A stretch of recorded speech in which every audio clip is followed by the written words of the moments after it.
Hi, everyone. I'm Chris Mundell, and I'm the Vice President for Student Affairs at CCAD, and I'm excited to be introducing Mickenzie Willars today. I've known Mickenzie ever since she came to CCAD 4 years ago to study advertising and graphic design. She's been very involved at the college, serving as president of both the Student Government Association and the Student Programming Board. In addition to working with the Advertising and Graphic Design Student Collective and working for the Office of Student Engagement. Mickenzie became the student government president this past year, and in that role, she provided a strong voice for fellow students. For example, in February, she and her peers in student government organized CCAD's first Unplugged Day as a way to think about mental health and technology. It was a big success, and they got students, faculty, and staff to take a break from texting, emailing, and using social media for 24 hours. After graduation, Mickenzie plans to pursue a career in graphic design and copywriting. Now please join me in welcoming Mickenzie Willars.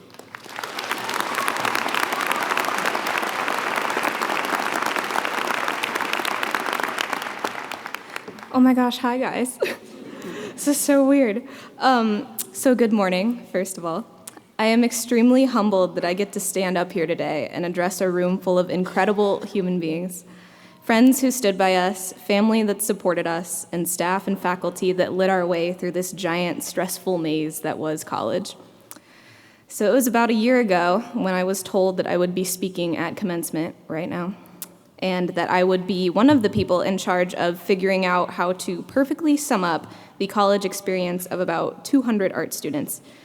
It's a lot of pressure, guys. That's a lot. I remember my high school graduation day sitting at the very, very back of our teeny tiny gym, and I was like, oh, thank goodness I'll never have to do that, like looking up at the people who were speaking. Life is weird like that. Writing this speech was the last homework assignment I would ever really have, and just like with every other homework assignment I've ever had, I procrastinated the heck out of it. From the beginning, though, I knew I wanted to try my best and avoid being cliché. Every graduation speech tends to lean kind of the same way, riddled with statements we've all heard before, hollow, recycled sentiments that go in one ear and out the other, without really meaning a whole lot. So I spent months trying to figure out how I was going to keep this thing cliché-free, and as my procrastination seeped into spring break, I finally figured out what to do. Instead of running away from clichés, why not embrace them? You know, how accurate are these things anyways? So I figured there's no better time or place to put these clichés to the test, so I invite you all to get nice and comfy as we dissect some classic graduation day clichés. Cliché number 1, today is the first day of the rest of our lives. What? Couldn't you say this about literally any other day ever? We didn't work our absolute hardest for 4 entire years just to say something about today that you could say about any other day of the week. Today is special, you guys. We kept it in sight from the first moment that we stepped foot on campus, and we're not gonna let this statement sum it up. Next. Cliché number 2, and this is a classic one. Do what you love, and you'll never work a day in your life. I've got some choice words for the fool who decided to speak this one into existence.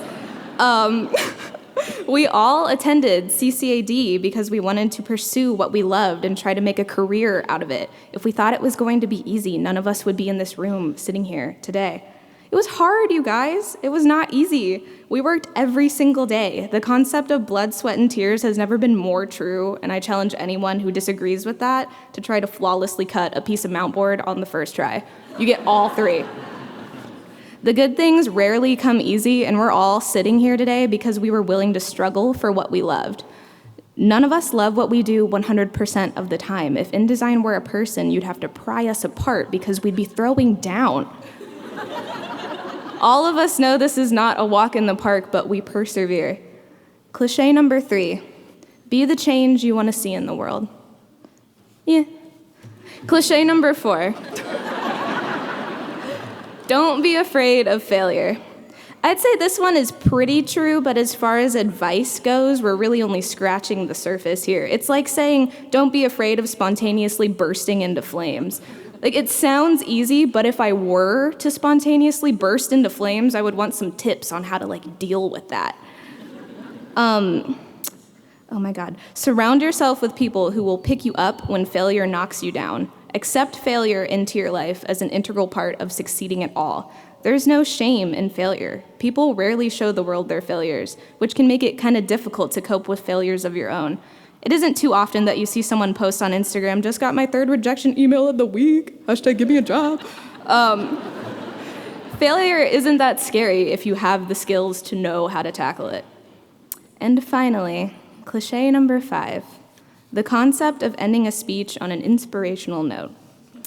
I mulled over what I could possibly say to a room full of peers and family that would be so profound that they would leave thinking, wow, that small child in a silly hat really knows what she's doing.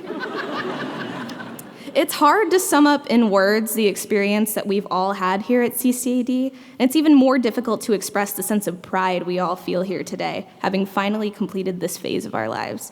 So, in true cliché spirit, I decided to leave you all today with a few lines from a very inspirational poem that I hold near and dear to my heart.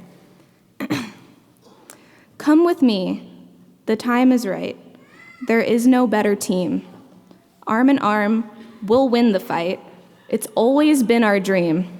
Pokemon, gotta catch them all. Thank you. Have a good morning.